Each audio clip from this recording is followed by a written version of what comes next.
Siguiendo con nuestra serie de fórmulas, ya hemos visto fórmulas básicas, hemos visto los diferentes operadores, vimos la jerarquía de operación y ahora vamos a ver referencias absolutas y relativas. ¿Okay? En este caso queremos terminar este estado de venta en el cual tenemos que se vendieron 4 escritorios a un precio de 300 pesos. Queremos sacar cuál es el total vendido y cuál es el IVA que se cobró, el impuesto del valor agregado. En México el IVA tenemos que es del 16%. ¿Cómo lo vamos a escribir? Bueno, fácil. Nomás escribimos 16, le agregamos porcentaje y listo. Ahí ya tenemos 16%. Pero ahora lo que queremos es hacer una fórmula que nos dé cuál es el IVA del escritorio, del teléfono, de las bocinas y del teclado. Entonces en este caso voy a agarrar precio y lo voy a multiplicar por el IVA. Tan tan.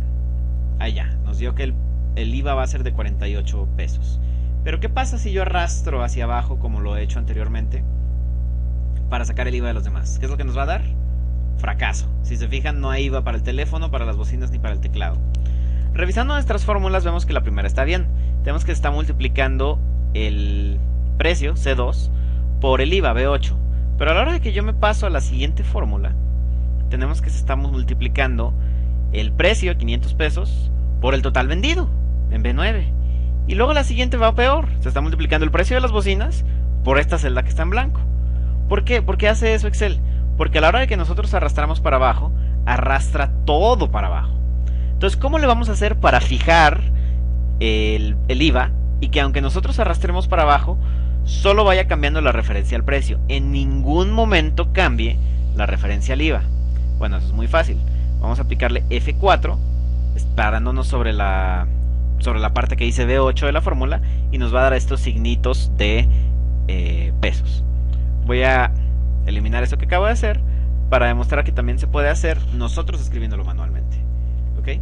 Voy a escribir aquí el signito de pesos. Aquí está, signito de pesos, signito de pesos. Y con eso nosotros hemos fijado la fórmula. Ahora sí, voy a arrastrar y si se fijan vamos a esperar que si nos salga el IVA. ¿Por qué? Porque a la hora de escribir el signito de pesos, si se fijan, ahora todas las fórmulas hacen referencia a la misma celda. B8, B8, B8. ¿Ok? Y, bueno, ahora sí ya podemos calcular el total vendido. Si recuerdan del video anterior, de algún video anterior, vimos la fórmula suma. ¿Ok? Vamos a utilizarla en este caso. Vamos a escribir sum, o suma, dependiendo de qué idioma tenga el Excel, y vamos a sumar todo, el precio y el IVA. Ahora, cosa interesante, aquí nos da la celda llena de signos de número. Esto significa que no hay suficiente espacio para demostrar el resultado. Si le hacemos doble clic a la orilla de la celda, se va a ajustar automáticamente al espacio que necesitamos, ¿ok? De nuevo, le hago doble clic y se ajusta automáticamente. Ahora, también puedo ajustarlo manualmente, pero eso es andar a tanteómetro. Doble clic es su mejor opción. Y se fijan, esta fórmula de suma nos está diciendo que de la celda C2 a la celda D5, el total de todo esto es 1.566 pesos. Por esta venta se tuvo que cobrar 1.566 pesos. Pero espérense, todavía nos falta algo, que es, nos estamos olvidando de la cantidad. ¿Ok? Entonces lo que nosotros vamos a tener que hacer es agregar una nueva columna aquí, donde podamos ver el total de cada uno de estos, porque aquí en este caso solo estamos asumiendo que se vendió un escritorio, un teléfono, unas bocinas y un teclado, y eso obviamente está mal, porque se vendieron 4 escritorios, 3 teléfonos y así consecutivamente. Entonces esta fórmula la vamos a eliminar y vamos a escribir aquí que queremos, utilizando paréntesis, agarrar la suma del IVA con el precio, multiplicarlo por la cantidad de objetos que se vendieron y que nos dé ese total. Entonces ahora sí, de puros escritorios se vendieron 1.392 pesos, ya tomando en cuenta el precio y el IVA. Ahora arrastramos para abajo y esto es lo que nos da de total de cada uno.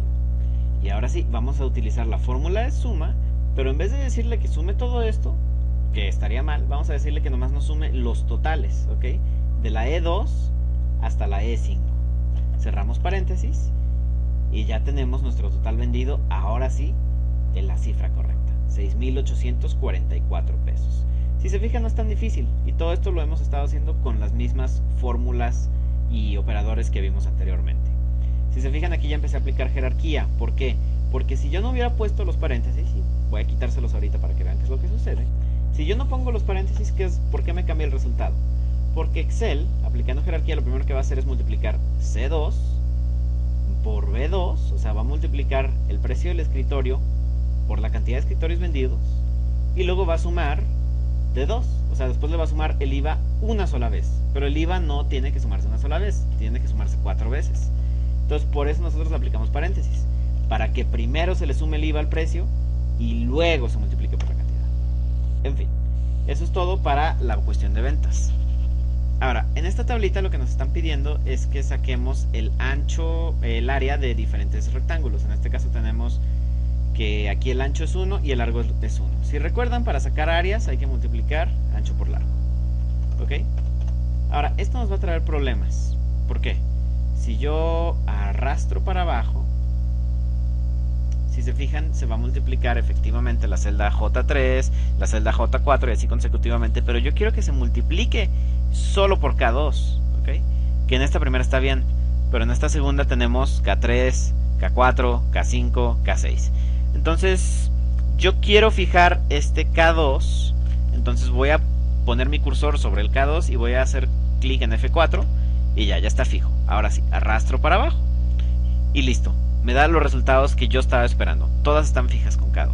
Bien. Pero ahora, ¿qué pasa si yo tengo el K2 fijo y arrastro para acá? Bueno, si se fijan, ahora todas también están siendo multiplicadas por K2, cosa que no queremos. Ahora nosotros queremos que el J3 se quede fijo y los demás sean los que vayan cambiando. Ahora sea K2, L2, M2, N2 y así consecutivamente. Entonces, lo que vamos a hacer es hacer una referencia absoluta pero parcial, ¿ok? Yo quiero que cuando esto arrastre para abajo siempre se quede en 2, ¿ok? Entonces, si se fijan, le voy a dejar el signo de pesos solo enfrente del 2. ¿Y eso qué va a hacer? Solo las filas, solo lo que está de este lado es lo que se va a quedar fijo.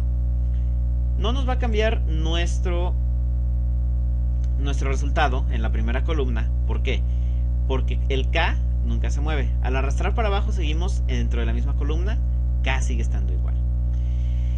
Pero a la hora de que nosotros jalamos hacia el lado, si se fijan, sigo haciendo referencia a la fila 2, pero ya se está moviendo con las columnas L, M y N. Sin embargo, tenemos otro problema. Ahora el largo, originalmente nosotros queríamos que se quede en J3, pero aquí ya se fue a K3, a L3 y a M3. ¿Cómo podemos hacer para que el largo se quede fijo, pero solo dentro de la columna J? Bueno, para los que dijeron agregar el signo de pesos enfrente de la J, están en lo correcto. Agregar el signo de pesos enfrente de la letra hace que la columna es la que se quede fija. Y ahora sí, vamos a arrastrar a nuestro resultado para acá. Si se fijan, ya tenemos que J3 va a estar multiplicada por L2 y que J3, de nuevo, está multiplicada por M2, que es lo correcto. Y ahora sí, terminamos de arrastrar y llenamos nuestra tabla con las cifras correctas. Para revisar, vamos a checar aquí, este 7.5 es el resultado de multiplicar J7, que efectivamente es la que queremos multiplicar, por N2, que de nuevo es efectivamente la que queremos multiplicar. Entonces con eso terminamos con referencias absolutas.